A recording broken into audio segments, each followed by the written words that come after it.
Focus. Okay, a couple things I was thinking about. First of all, when or is Hollywood going to get rid of the woke everything? And if you want a prediction, I'm kind of thinking soon, like within Biden's term, because nobody can afford to make $100 to $200 million films and lose money just for ideological purposes. Even Hollywood pockets are not that deep. So for the Wu Flu film era, those movies have been pretty bad. Wonder Woman 2, Black Widow, Space Jam, Snake Eyes, Suicide Squad, Jungle Cruise. Not, I was going to say not a whole lot of winners. I don't think there's been any winners of that collection. So there've been more bombs than not. I saw Snake Eyes, and my buddy summed it up as a black karate guy goes to Japan, brings a bunch of women in to save the day. It's like two details in one movie. Are there black dudes in Japan doing jiu-jitsu or karate? Sure, but it's going to be pretty rare. In fact, rare is probably an understatement. But still, it's not impossible. But what does destroy the suspension of disbelief is we see it across all of Hollywood. A film has to be internally consistent. But if we see the different faces of propaganda across Hollywood, the different parts of the elephant that all look like an elephant, that all adds up to destroy the suspension. Like, people make these movies and they think they're standing on their own. No, one movie is in a universe of all these other movies that are part of this cultural matrix of, when you think film or American film of this genre, you think of all these other little details, and you start drawing connections and correlations between these woke moments, and you see the shape of the elephant, and you're like, oh, your movie doesn't stand alone. It's in a universe affected by all these little warps in space-time, by all the masses of other films around it. So we know we're seeing propaganda, and we also know that these Epstein and Weinsteins behind it are the most evil people on earth. And the thing is, it's like they're lecturing us, and you look at Epstein, Weinstein types. This is why I love bringing up their names, because they are lecturing us. They think they can lecture us. It's like, how do you manage that? To people who got up and applauded, who's the guy, Roman Polanski? It's like some awards, they all applauded Roman Polanski. It's like, do you people even like see yourselves ever? They never stop to do a little self-reflection? No, it never happens. The thing is, all this propaganda, it's all really heavy-handed. If we see a blonde character and a black one, we know who the antagonist is. That part of the story is already told. We know it's going to be blonde man bad. The whole goal of the story is just to tell how blonde man is bad in a new way, which is really boring because we know the end. We pretty much know 75% of the story. And you're never going to be surprised with that blonde man bad trope. You're never going to go, oh my gosh, the non-blonde person was a bad person the whole time. It's never going to happen. I think Biden is important when looking at the Hollywood universe because he represents the corporate left wing, which is vaguely left-wing neocon, Israeli first light onto the world, suck off a banker, Joe Bernstein, delete a white man on your way to work mindset. It's completely cucked and venomous. Just walking, glowing, hot plutonium. But he obviously is a massive, dense object in our region of the universe. I don't know why there's so many astronomy references. Anyway, because I have a book on astronomy sitting in front of me. Anyway, so Shang-Chi, the Eternals, and Faye Valentine in Cowboy Bebop. Social media is letting us see what absolute jerk-offs actors are, and all the people in Hollywood. Well, I mean, not the people behind it, the tech guys.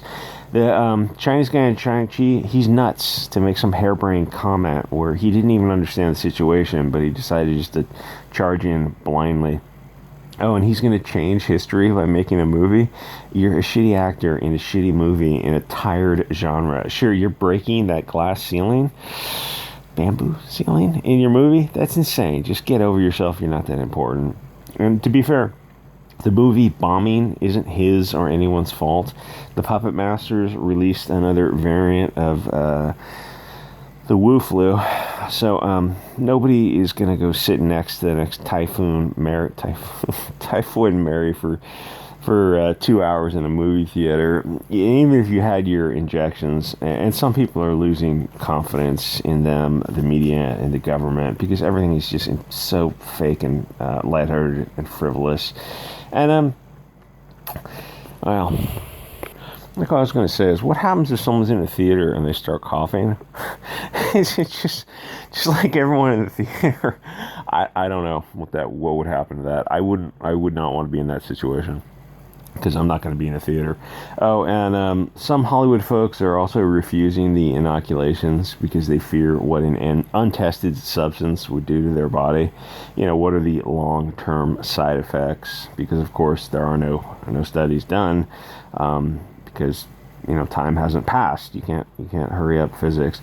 But I'm sure it's all above board and fine. I'm sure there's nothing nefarious or malicious going on with these Machiavellis. Personally, myself, I'm going to wait 40 years just to see what those side effects are. But everyone can make their own decision. So that issue of actors being a little hesitant is going to delay films a bit, which is fine, because films suck. And anything that moves people away from Hollywood is good, because Hollywood is run by lizard people who really, really like kids. So who the fuck are they to lecture us on anything? Oh, and Eric Clapton and Van Morrison are in the news again, because Clapton released some song on the experimental substance, which, it's got a long history in music, protest songs, right? But, what would be cool in the 1960s? The left wing has done a 180. They're 100% on their knees, sucking big daddy pharmaceutical dick. Oppress me harder, daddy government. And what the F happened to the left? They completely lost their balls. Please, may I have another experimental treatment? CNN told me it's cool. Of course, they also told me Trump is literally Satan and diversity is our strength. So, forgive me if I'm a little hesitant on trusting the media. But the responses to Clapton's tweet, these giant bleeding pussies are insane with rage over a musician getting political. How dare a musician question authority? They don't ever stop to look at themselves. Because a lot of these people are just developmentally disabled 20-year-olds who are professionally stoned. Someone said, that's not what rock music is for. And even someone else on the left just started naming all these political bands of the 60s and 70s. They're yeah, that's kind of what rock music was for. And don't get me wrong, I don't like political propaganda on the right or the left. So I'm not going to listen to Van Morrison or Eric Clapton's protest songs. I'll listen to the old stuff. Anyway, so the left has got 100% jumped on the cattle cords to totalitarianism.